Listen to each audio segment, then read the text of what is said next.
Today we are going to discuss gram-negative cocci.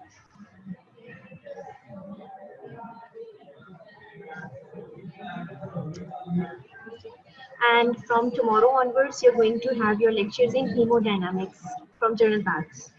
Okay? And afterwards, we're going to have 2 lectures per week from the microbiology and 2 lectures per week from the Journal Bags.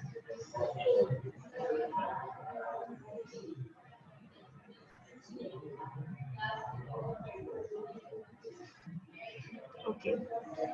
So, I hope by this time you remember gram-negative cocci would be spherical in morphology, and they would be appearing pink-red on gram staining.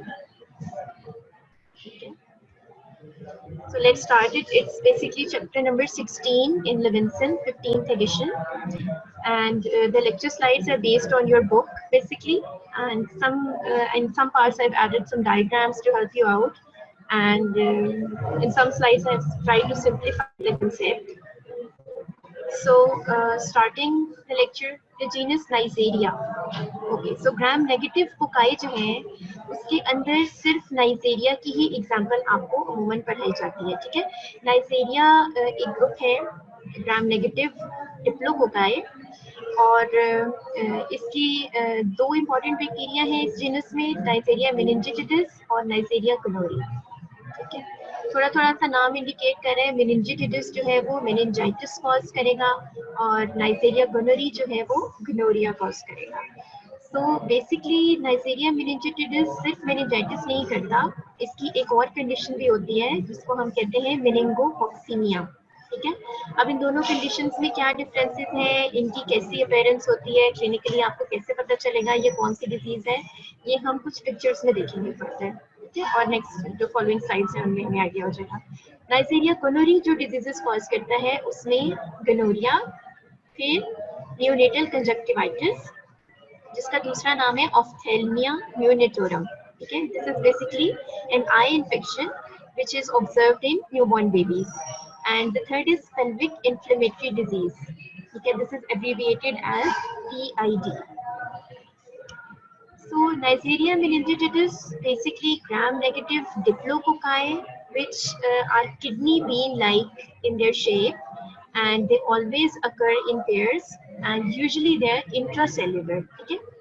So here are the gram negative diplococci, इनके यहाँ पे आप देख सकते हैं, ठीक है। और इनकी शेप कुछ कुछ किडनी बीन्स की तरह की है और ये सब जो है ना ये पेयर्स में है, इनमें कोई एक भी आपको सेपरेट नजर नहीं आ रहा। अच्छा, इसी तरह ये यूजुअली इंट्रासेल्युलर, ठीक है, ये फेगोसिटिक सेल आपको नजर आ रहा है जिसके अंदर ये ग्राम नेगेटिव डिप्लोकोकाई एपरेंट है। Okay, so humans are the only natural host for meningococci.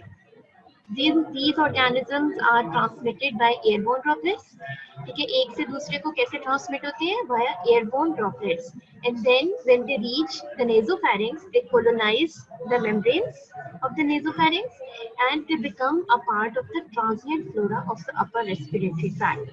अब जहाँ पे आपने नॉर्मल फ्लोरा पढ़ा था वहाँ पे आपने ये भी पढ़ा होगा कि जो नॉर्मल फ्लोरा की बैक्टीरिया है उसमें 2 तरह के बैक्टीरिया होते हैं, एक वो जो बॉडी के अपने रेजिडेंट फ्लोरा होते हैं और दूसरे वो जो कुछ टाइम के लिए आके वहां पे सर्वाइव कर जाते हैं।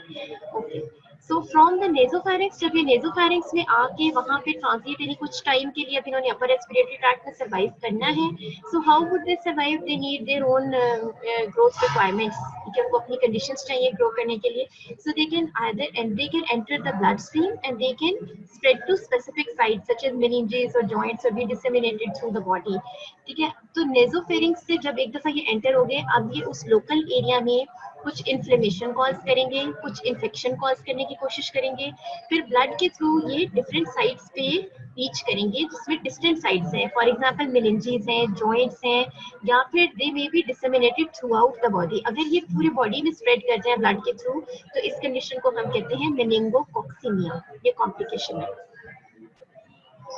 एयरबोर्न ट्रांसमिशन का क्या मतलब है? In this diagram you can see On the right side, this is an infected person. ठीक है, यहाँ पे इसके रेस्पिरेटरी ट्रैक्ट में बैक्टीरिया मौजूद है या इन्फेक्शन कॉज कर चुके हुए हैं somehow. ठीक है, so when this person is going to cough or sneeze or maybe even talk, ठीक है, तो यहाँ पे कुछ ना कुछ एरोसोल्स जनरेट होंगे, ठीक है, जिसके अंदर ये बैक्टीरिया भी प्रेजेंट होंगे. So the person who is near to this infected person is going to catch these bacteria, and they are going to enter the nasopharynx, and then they are going to survive for some time in the nasopharynx.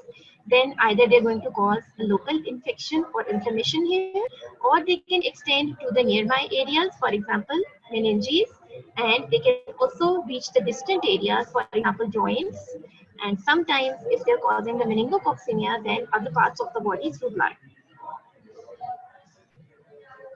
Okay, now there is a condition जो कि asymptomatic होती है, ठीक है. 5% of the people they become chronic carriers.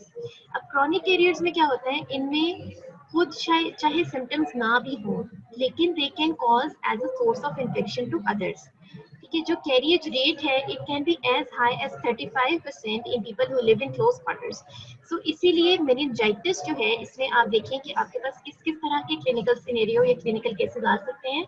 Military recruits, ठीक है, जहाँ कहीं ज्यादा लोग क्लोज्ड एरिया में एक जगह पे रहेंगे, वहाँ पे इस तरह की डिजीजेस जो ड्रॉपलेट इन्फेक्शंस हैं, उनके स्प्रेड का चांस बहुत ज्यादा हो जाता है.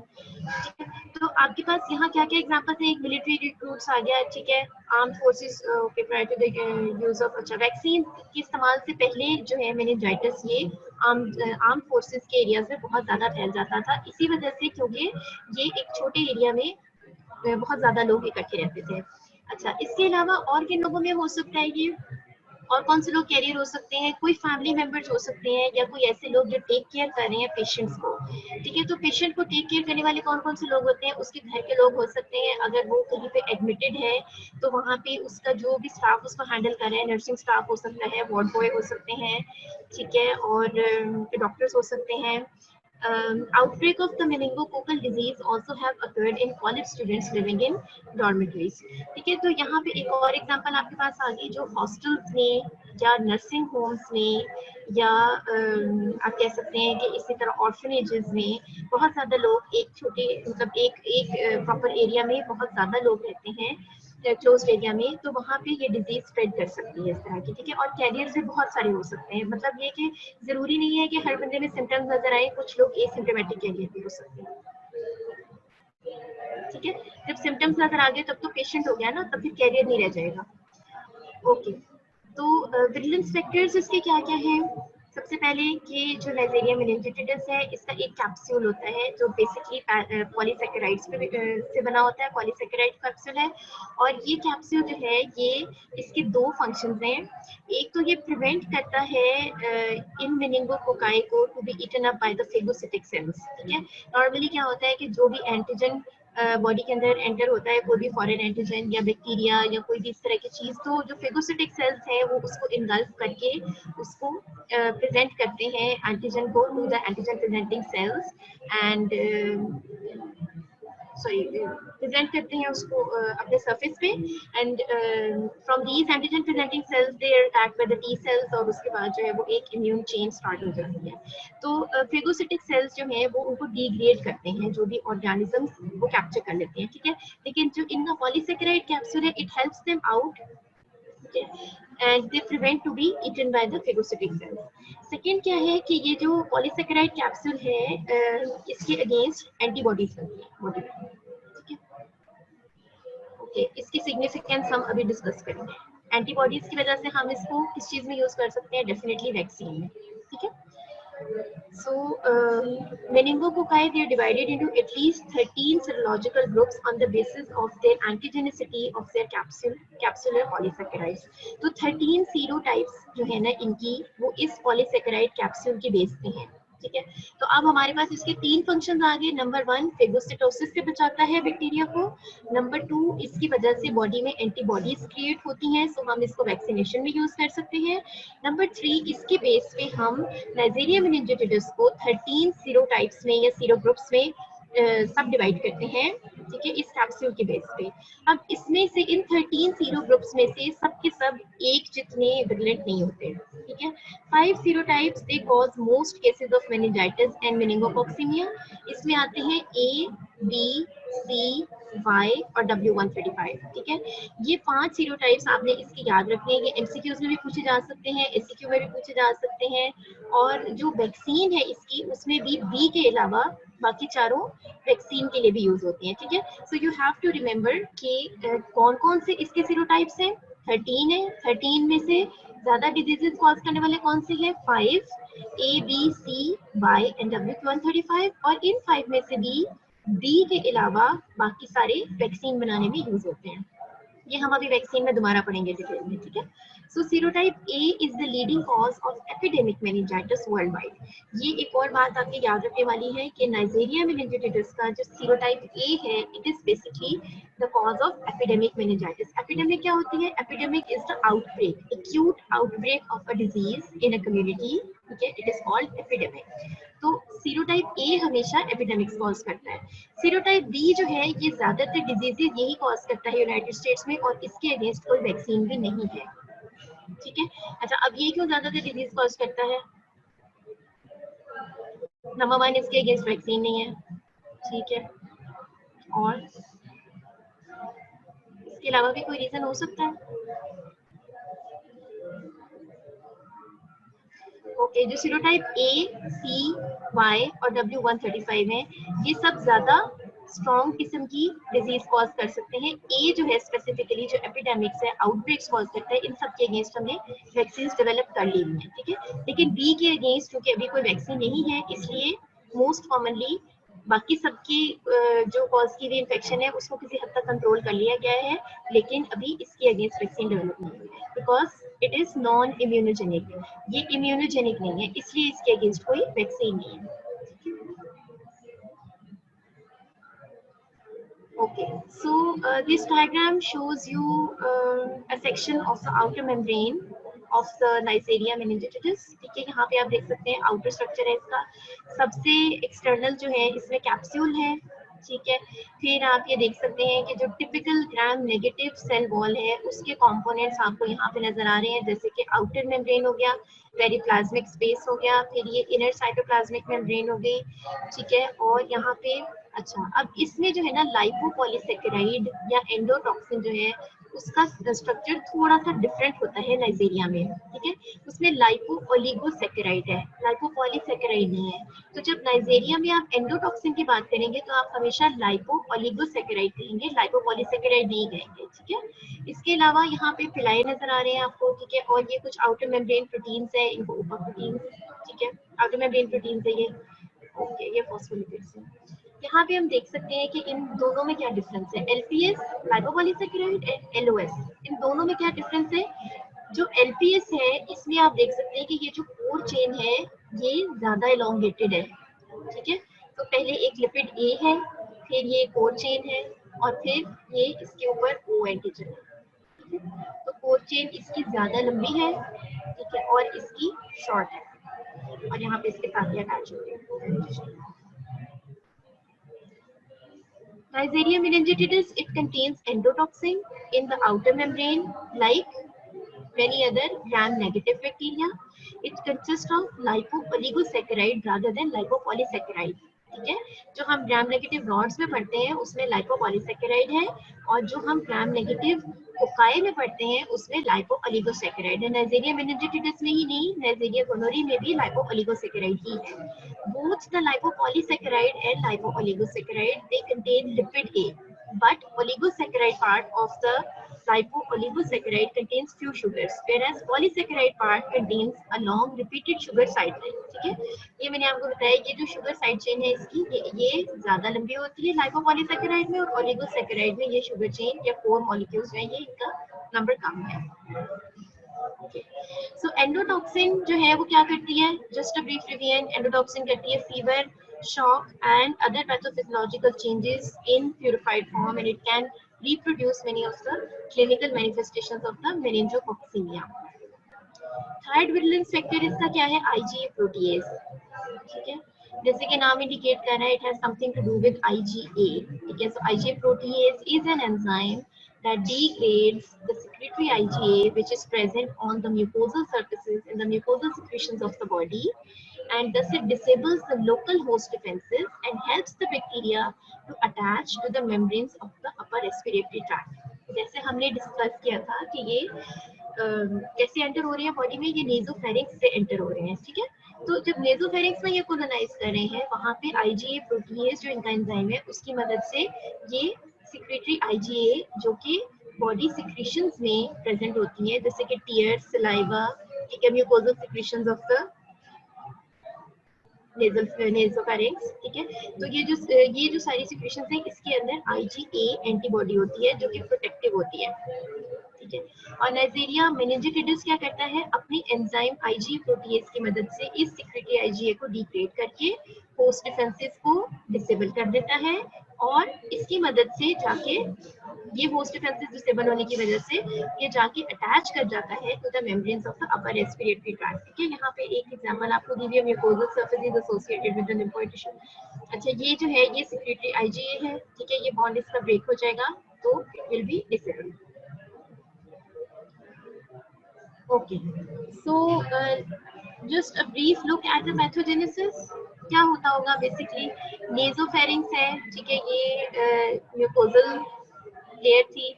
ठीक है, यहाँ पे IgA सिक्रेटरी IgA को डिसेबल कर दिया, बैक्टीरिया जाके अटैच हो गए और सेल के अंदर जो कि इंट्रासेलुलर होते हैं ये. ठीक है, दे एंटर द सेल्स.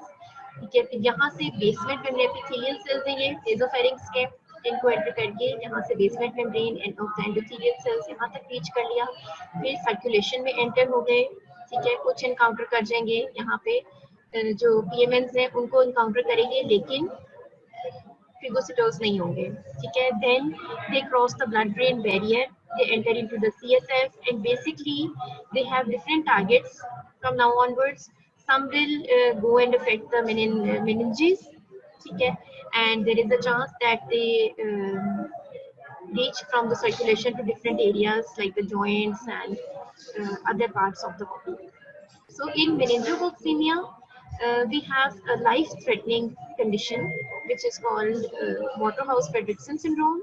इसमें क्या होता है, high fever, shock, widespread purpura. Purpura क्या होते हैं, they're red rash-like appearance on the skin, disseminated intravascular coagulation, thrombocytopenia, ये decrease हो गई इसमें thrombocytes and प्लेटलेट्स डिक्रीज हो गए, एंड एड्रीनल इनसफिशिएंसी. तो इसमें से एक छोटा सा क्वेश्चन आपको आ सकता है समटाइम्स 1 to 2 मार्क्स का, what is Waterhouse Friderichsen syndrome. इसमें आपने क्या लिखना है, आपने लिखना है it is a severe form of meningococcaemia. ठीक है, या life threatening form of meningococcaemia. It is caused by Neisseria meningitidis and it has these features, जिसमें आ गया fever, shock, widespread purpura, DIC, thrombocytopenia, adrenal insufficiency. Bacteremia can result in the seeding to many organs, especially the meninges. ठीक है, अब meningitis जो है वो कैसे अपेयर करता है, it is basically inflammation of the meninges and it will present as fever, headache, stiff neck and increased level of PMNs, polymorphonuclear leukocytes in the spinal fluid. ठीक है, नॉर्मली जो स्पाइनल फ्लूइड है इसमें किसी भी किस्म के इन्फ्लेमेटरी सेल्स प्रेजेंट नहीं होते. ठीक है, सो इस कंडीशन में जो स्पाइनल फ्लूइड है, जो CSF आप लेंगे सैंपल, उसमें आपको बहुत ज्यादा पॉलीमॉर्फोन्यूक्लियर ल्यूकोसाइट्स नजर आएंगे. People with complement deficiency C6 to C9, they have an increased incidence of meningococcal bacteremia. ठीक है, अब ये थोड़ी सी एसोसिएशन आपको बता रहा है कि may be the host defences they are basically related to the complement. ठीक है, and in a group of people जहाँ पे कॉम्प्लीमेंट डिफिशिएंसीज हो, C6 से C9 ना हो, that means membrane attack complex नहीं बन सकता और जो फॉरेन एजेंट्स है उसको डिस्ट्रॉय नहीं किया जा सकता, तो इनमें जो है वो मेनिंगोकोकल इन्फेक्शंस का रेट बहुत ज्यादा होता है. This can also be asked in MCQs. ठीक है, कि कॉम्प्लीमेंट डेफिशिएंसीज में कौन सी बैक्टीरिया की इन्फेक्शन कॉमन होती है. ठीक है, सो इस स्लाइड में से आपके एटलीस्ट 2 MCQs बन सकते हैं. One is about Waterhouse-Friderichsen syndrome and the other is about the complement deficiencies and its relation to Neisseria. ठीक है, ओके, सो मेनिंगोकोकल डिजीजेस दो तरह के आपको बताइए, एक मेनिंगोकोक्सीमिया है और एक मेनिंजाइटिस है। Meningococcaemia is basically a blood infection, ठीक है, and the bacteria are in the blood, and from there they reach different sites in the body, they form purplish rash, which is a telltale symptom, ठीक है, all over the body इस तरह का rash हो सकता है। फिर जो मेनिंजाइटिस है, इसमें क्या है, इन्फ्लेमेशन ऑफ द मेनिंजीज है, सिवियर हेडेक, नेक रिजिडिटी और neck stiffness will be observed, and bacteria will be found in the spinal cord and brain membranes, ठीक है। तो CSF के अंदर जो है ये आपको PMS की कॉन्सेंट्रेशन बहुत ज्यादा है। So how will we diagnose it in the lab? तो लैब डायग्नोसिस के लिए वही सिंपल सा फॉर्मूला जो हमने एक छोटा सा डिजाइन किया था कि हमने हर बैक्टीरिया का लैब डायग्नोसिस इसी तरह से लिखना है, सिंपल एंड इजी। आपकी बुक में ये सारे पॉइंट्स लिखे हुए हैं, लेकिन पैराग्राफ की फॉर्म में बहुत लंबी लाइंस में लिखे हुए हैं, so you can use this brief summary to write down the lab diagnosis of Neisseria meningitis. सबसे पहले ये कि आप सैंपल क्या लोगे। बच्चों में आपको फिर से रिवाइज करवा रही हूँ, सैंपल हमेशा हमने किस चीज से डिसाइड करना होता है, depends on the sign and symptoms. जिस तरह पेशेंट प्रेजेंट करेगा उस तरह से हम डिसाइड करेंगे कि हमने कौन सा सैंपल लेना है। अगर आपसे क्वेश्चन में ये पूछा जाता है कोई क्लिनिकल सिनेरियो देके, लेट्स से मेनिंजाइटिस का, ठीक है, कि a patient has presented with high fever and headache and neck stiffness and suspected to have meningitis, ठीक है। अब आपसे कहा जाता है कि इसमें जो है ना आप फर्दर लैब में कैसे प्रोसीड करेंगे, तो आपने जो उसके जो सैंपल लेना है आपने उसमें वो CSF का सैंपल होगा, ठीक है ना। लेकिन अगर कोई पेशेंट डिसेमिनेटेड डिजीज के साथ आता है, लेट्स से कि उसको जो है वो सेप्टिक आर्थराइटिस लग रहा है, तो आपने जॉइंट फ्लूइड लेना है, ठीक है। अगर आपको जो है पेशेंट की पिक्चर ऐसी है मेनिंगोकोक्सीमिया वाली है, ठीक है, और उसमें लेट्स से मैंने वाटरहाउस-फ्रेडरिक्सन सिंड्रोम की सारी कैरेक्टरिस्टिक्स लिख दी हैं, ठीक है, कि फीवर है, ये DIC है, रैश है, परफ्यूरा है, ठीक है। तो इस पेशेंट में आपने क्या सैंपल लेना है, ब्लड, ठीक है। अगर तो क्वेश्चन में आपसे जनरली पूछा जाए कि what how will you proceed with a case of gram negative diplococci in the lab, या आपसे पूछा जाए कि नाइजेरिया मेनिंजाइटिस को का लैब डायग्नोसिस आप कैसे लिखेंगे, तो आपके पास एक चॉइस है कि आप ब्लड भी लिख सकते हैं सैंपल में, स्पाइनल फ्लूइड भी लिख सकते हैं, जॉइंट फ्लूइड भी लिख सकते हैं, और ठीक है, जो रैश हुआ है उस पे से भी स्क्रैपिंग ले सकते हैं। तो आपके पास मल्टीपल वहाँ पे सैंपल्स लिखने की गुंजाइश होगी। लेकिन अगर क्वेश्चन आपसे डायरेक्ट सिनेरियो के हिसाब से पूछा जा रहा है कि मेनिंजाइटिस का केस है और उसका लैब डायग्नोसिस पूछा है, तो कोशिश करें कि थोड़ा सा स्पेसिफिक हो जाए अपने आंसर में, स्पाइनल फ्लूइड का सैंपल ही लिखें, ठीक है। उसके बाद स्टेनिंग कैसे करेंगे हम, इसकी स्टेनिंग पे क्या देखेंगे, ग्राम नेगेटिव डिप्लोकोकाई, ठीक है, मैंने यहाँ पे डिप्लोकोकाई नहीं लिखा, खाली कोकाई लिखा हुआ है। Okay, so it is better to write diplococci. Gram-negative diplococci seen in the smear of the spinal fluid. ठीक है, तो ग्राम नेगेटिव डिप्लोकोकाई और कोई भी ऐसे नहीं है जो मेनिंजाइटिस कॉज करे, यहीं पे आपका प्रिजम्पटिव जो डायग्नोसिस है वो यहीं पे ही बन जाता है। समटाइम्स क्योंकि मेनिंजाइटिस के बारे में एक बात और मैंने आपको बतानी थी कि it is a medical emergency, ठीक है। तो आप हमेशा वेट नहीं कर सकते कि कल्चर की रिपोर्ट्स आए तो फिर आपने पेशेंट को कोई मेडिसिन सजेस्ट करनी है, इतनी देर में आपका पेशेंट एक्सपायर कर जाएगा, ठीक है। तो ऐसी सिचुएशन में आप क्या करते हो कि सबसे पहले आपने CSF का सैंपल ले लिया, उसको लैब में आपने स्टेनिंग करके ग्राम स्टेनिंग पे ग्राम नेगेटिव डिप्लोकोकाई देख लिए। अब आपने इसका मेनिंजाइटिस का treatment according to Neisseria meningitis आपने एम्पिरिकल ट्रीटमेंट स्टार्ट कर देना है, ठीक है। You not going to wait for the report of the culture, although आपने एंटीबायोटिक स्टार्ट करने से पहले कल्चर के लिए सैंपल ले लेना है, कल्चर्स लगा देने हैं, लेकिन आपने वेट नहीं करना कल्चर की रिपोर्ट का, क्योंकि ये मेडिकल इमरजेंसी है और पेशेंट की डेथ के चांसेस बहुत ज्यादा होते हैं, ठीक है।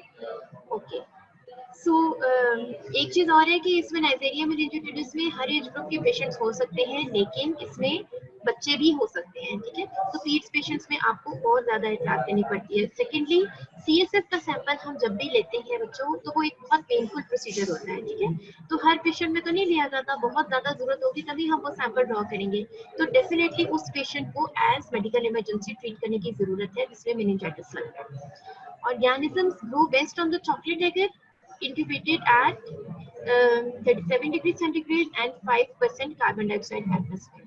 सो इसके लिए जो कल्चर मीडियम स्पेसिफिक है वो चॉकलेट एगर है। चॉकलेट एगर पे नाइजीरिया की ग्रोथ चेक करते हैं। बायोकेमिकल टेस्ट में ऑक्सीडेज पॉजिटिव बैक्टीरिया है ये। अच्छा, इसके अलावा शुगर फर्मेंटेशन टेस्ट हम करते हैं। ये ग्लूकोज और माल्टोज दोनों को फर्मेंट करते हैं नाइजीरिया मेनिनजाइटिस। ठीक है।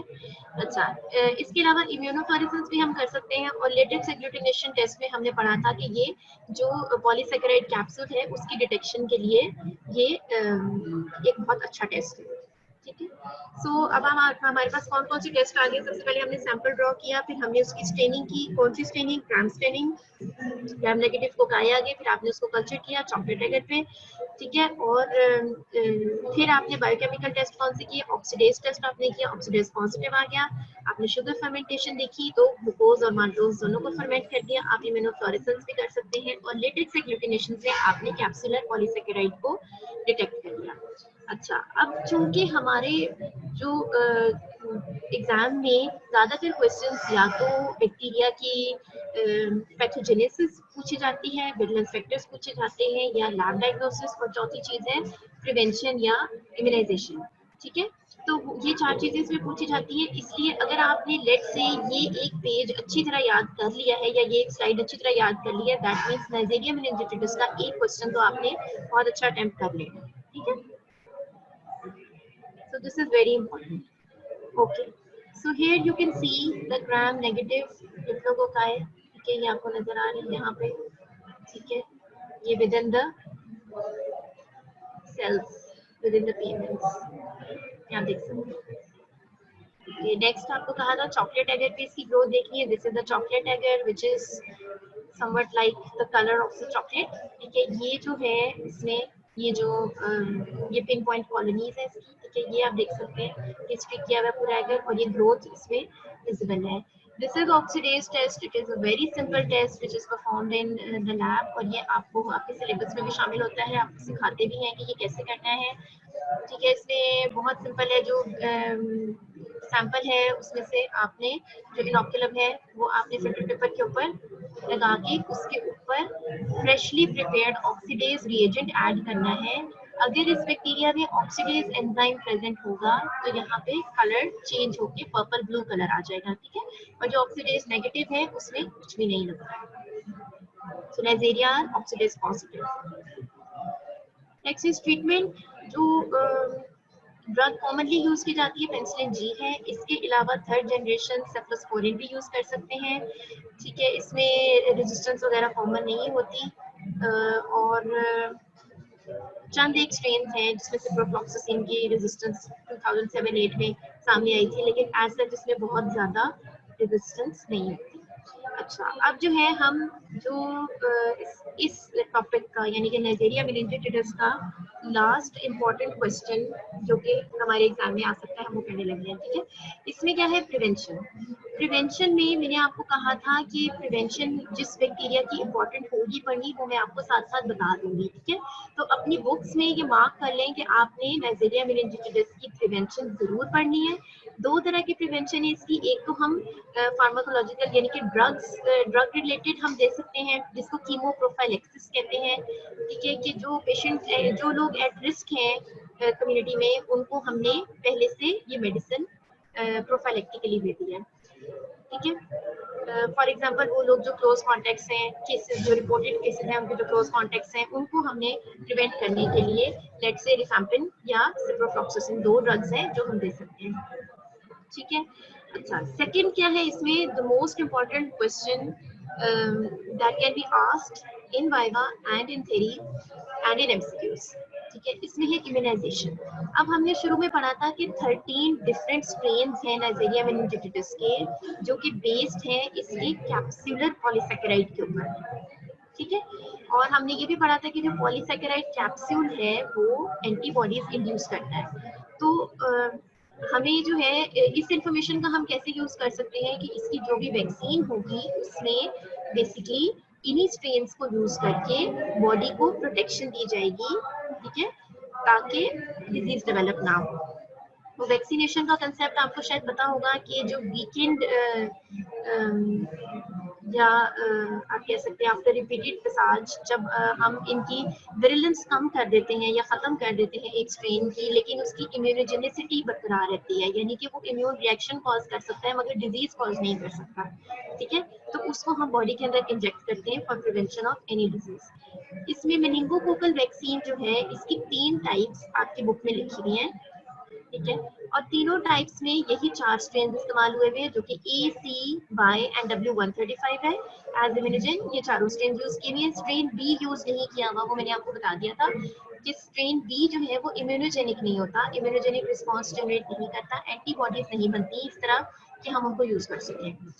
ओके, सो ये जो 3 तरह की मेनिंजोकोकल वैक्सीन आपको बताई है, इसके बारे में एक चीज याद रखिएगा, अगर ये आपको ये नाम नहीं भी याद रखते कि मिनेक्ट्रा में क्या है और मिनबियो में क्या है, ठीक है, तो आप ये नाम बेशक ना याद रखें, लेकिन ये जरूर याद रखें कि 3 तरह की वैक्सीन है, जिसमें से 2 कॉन्जुगेट वैक्सीन हैं, ठीक है, 2 वैक्सीन कॉन्जुगेट पॉलीसेकेराइड हैं और एक वैक्सीन जो है वो अनकॉन्जुगेटेड वैक्सीन है, ठीक है।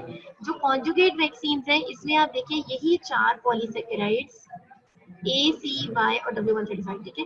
4 polysaccharides conjugated to diphtheria toxoid as a carrier protein, और दूसरे में क्या है 4 polysaccharides conjugated to non toxic mutant of diphtheria toxin, यानी कि 2 अलग अलग कैरियर प्रोटीन यहाँ पे यूज की जा रही हैं। कॉन्जुगेटेड वैक्सीन का मतलब ये होता है कि जो वैक्सीन का कंपोनेंट है उसको किसी कैरियर प्रोटीन के साथ कॉन्जुगेट बना के यूज किया जा रहा है ताकि उसकी एफिकेसी बढ़ जाए, ठीक है। तो यहाँ पे दोनों में डिप्थीरिया, एक में डिप्थीरिया टॉक्सॉइड यूज हुआ है और एक में नॉन टॉक्सिक म्यूटेंट यूज हुआ है डिप्थीरिया टॉक्सिन का, ठीक है। There is a slight difference between the two. और यही चारों पॉलीसेकेराइड्स हैं जो कॉन्जुगेट इसके साथ हुए, यही चारों इसके साथ हुए, ये 2 वैक्सीन बन गई। ये जो कॉन्जुगेट वैक्सीन हैं ये हाई टाइटर ऑफ एंटीबॉडीज इंड्यूस करती है बच्चों में भी और बड़ों में भी, ठीक है। दैट मींस कि ये हाईली इफेक्टिव है, ठीक है। बहुत हाई टाइटर्स होते हैं इनकी, प्रोटेक्टिव टाइटर्स जो हैं वो बॉडी में डेवलप कर लेती हैं। सो ग्रुप बी पॉलीसेकेराइड की कोई वैक्सीन नहीं है। वो बच्चे जिनको एज 11 से प्लस तक जो वैक्सीन लगाई जाती है बच्चों में, ठीक है, वो इसलिए इस एज ग्रुप में लगाते हैं ताकि टीनेजर्स में इसके आउटब्रेक्स ना हो, ठीक है, और जो यंग एडल्ट्स हैं उनको ये डिजीज ना हो। अच्छा, और अगर 16 इयर्स ऑफ एज से पहले किसी को वैक्सीन लगी है तो फिर उसको बूस्टर लगवाना पड़ेगा, अगर 16 ईयर के बाद लगी है तो उसको बूस्टर लगवाने की जरूरत नहीं है, ठीक है। मेरे ख्याल है कि ये इसके 4-5 पॉइंट्स हैं जो हम इजीली याद रख सकते हैं। कौन कौन से स्ट्रेन यूज हुए हैं, ACW135, ACY135, ठीक है, और 4 पॉलीसेकेराइड्स डिप्थीरिया टॉक्सॉइड के साथ कॉन्जुगेट हुए हैं, या फिर 4 पॉलीसेकेराइड्स कॉन्जुगेट हुए हैं नॉन टॉक्सिक म्यूटेंट्स के साथ, जो डिप्थीरिया टॉक्सिन के नॉन टॉक्सिक म्यूटेंट के साथ, ठीक है। ज्यादातर ये 11 से 12 साल की एज पे लगाई जाती है, ठीक है, लेकिन अगर 16 साल से कम में लगाई जाए तो बूस्टर की जरूरत है, अगर 16 साल के बाद लगाई जाए तो बूस्टर की जरूरत नहीं है। और एक और बात ये है कि इसमें से आपसे ये भी पूछा जा सकता है which is better, so conjugate vaccine is better, why, because it induces high titers of antibodies in children and adults. Next is मिनोम्यून, ठीक है। ये मैंने आपको कहा है कि आपको नाम नहीं याद होते तो बेशक ना याद रखें, ये जरूर याद रखें कि कॉन्जुगेटेड 2 हैं और एक अनकॉन्जुगेटेड है, ठीक है। It contains only the 4 polysaccharides. Unconjugated है दैट मींस किसी भी प्रोटीन के साथ कॉन्जुगेट नहीं बना हुआ, सिर्फ इसके अंदर वही 4 पॉलीसेकेराइड्स प्रेजेंट हैं, ठीक है। अच्छा, it is basically effective in preventing the epidemics, ठीक है। जो हमने आउटब्रेक्स की बात की थी, ठीक है, उसमें ये हेल्पफुल होती है, और जो कैरियर रेट है उसको लो करती है। 2 सिचुएशंस में इसका ज्यादा यूज है, number 1 outbreaks, number 2 for carriers, ठीक है। तो जो ट्रेवलर्स हैं जो दूसरे एरियाज में जाते हैं जहाँ पे एपिडेमिक है, they should receive the vaccine. College students को भी इनकरेज किया जाता है, क्योंकि ये जैसे हमने हॉस्टल्स और इनकी बात की, ट्रेवलर्स में भी ये चीज होती है कि बहुत सारी ऐसी जगहों पे स्टे करते हैं। अच्छा, अब मेनिंगोकोकल वैक्सीन के बारे में एक आखिरी बात जो मैंने आपको बतानी थी, मेनिंगोकोकल वैक्सीन जो है ये जब भी आप हज के लिए जाते हैं तो ये आपको लाजमी लगवानी होती है। व्हाई, बिकॉज उसमें भी आपने इकट्ठे बहुत सारे लोगों ने क्लोज्ड एरियाज में रहना होता है, ठीक है, और उसमें बहुत चांस है कि एक से दूसरे को ड्रॉपलेट इन्फेक्शन है, चूंकि किसी को भी किसी से लग सकती है, तो हमें नहीं पता होता कि बहुत सारी जगहों से लोग आए होते हैं, ठीक है, हमें नहीं पता कहीं पे कोई ऐसा एपिडेमिक हो ऑलरेडी चल रहा हो और वहां से लोग आ जाएं, तो उसमें डेफिनेटली एक से दूसरे को ट्रांसमिट हो सकता है। ठीक है, तो ये आपने याद रखना है कि हज के मौके पे जो वैक्सीनेशन आपने करवा के जानी होती है उसमें मेनिंगोकोकल या नाइजेरिया मेनिंजाइटिस की वैक्सीन बहुत इंपॉर्टेंट होती है। ठीक है, okay. Second is Neisseria gonorrhoea. Neisseria gonorrhoea, इसका दूसरा नाम है गोनोकोकाई। जैसे कि नाइजेरिया मेनिंजाइटिस का दूसरा नाम था मेनिंगोकोकाई। ठीक है, meningococci and gonococci. Gonococci they cause disease only in humans. Meningococci के बारे में भी यही कहा गया था कि ये सिर्फ ह्यूमंस में डिजीज कॉज करते हैं। Transmission, the organism is usually transmitted sexually. ठीक है, अब नाइजेरिया गोनोरिया की ट्रांसमिशन बिल्कुल डिफरेंट हो गई है नाइजेरिया मेनिंजाइटिस की ट्रांसमिशन से। It is either sexually transmitted और it may be transmitted from the mother to the baby during birth. ठीक है, हमने पढ़ा था कि when the baby is passing through an infected birth canal, ठीक है, यानी कि mothers vagina is already infected with that organism, तो इसके दौरान जो है ये बेबी को भी ट्रांसमिट हो सकता है। ठीक है, मेरा ख्याल है कि हमने ये पहले भी 2 कंडीशंस में पढ़ा है, शायद आपको थोड़ी थोड़ी याद आ रही हो। चलिए अभी सोचेंगे। ठीक है, फिर मैं क्वेश्चन पूछूंगी। So this is another question for your test. I think मुझे लिख लेने चाहिए, है ना। Name 3 bacteria that can be transmitted from the mother to the baby through an infected birth canal. ठीक है, चलिए, लेकिन बहरहाल नाइजेरिया गोनोरिया आपकी इस टेस्ट में इंक्लूडेड नहीं है, इसलिए इसमें तो ये क्वेश्चन नहीं आ सकता।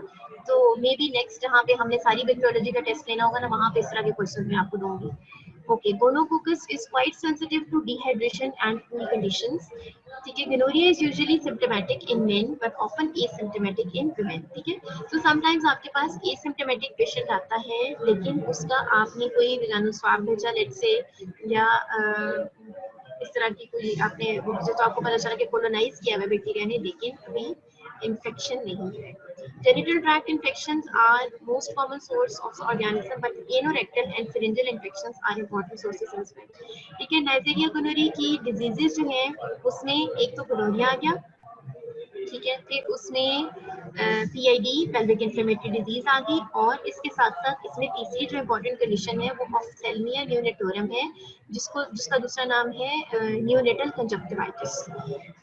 अब इसके विजिलेंस फैक्टर्स भी देख लेते हैं। इसमें पिलाई बहुत ज्यादा इंपॉर्टेंट है। जैसे आपने नाइजेरिया मेनिंजाइटिस का एक इम्पॉर्टेंट अगर विजिलेंस फैक्टर बताना हो तो मुझे लगता है कि वो कैप्सूल होगा। ठीक है, although IgA protease is also equally important, लेकिन चूंकि कैप्सूल की बेस पे इसको डिफरेंट स्ट्रेन्स में हम क्लासिफाई करते हैं, और जो उसकी डिफरेंट सीरोलॉजिकल स्ट्रेन है, 13 स्ट्रेन हमने पढ़े हैं, वो हमने कैप्सूल के बेस पे किए। ठीक है, इसमें pili constitute one of the most important virulence factors because they mediate attachment to the mucosal cell surfaces and an antiphagocytic. ठीक है, तो नाइजेरिया मेनिंजाइटिस में क्या चीज थी जो एंटीफेगोसिटिक थी? उसका कैप्सूल।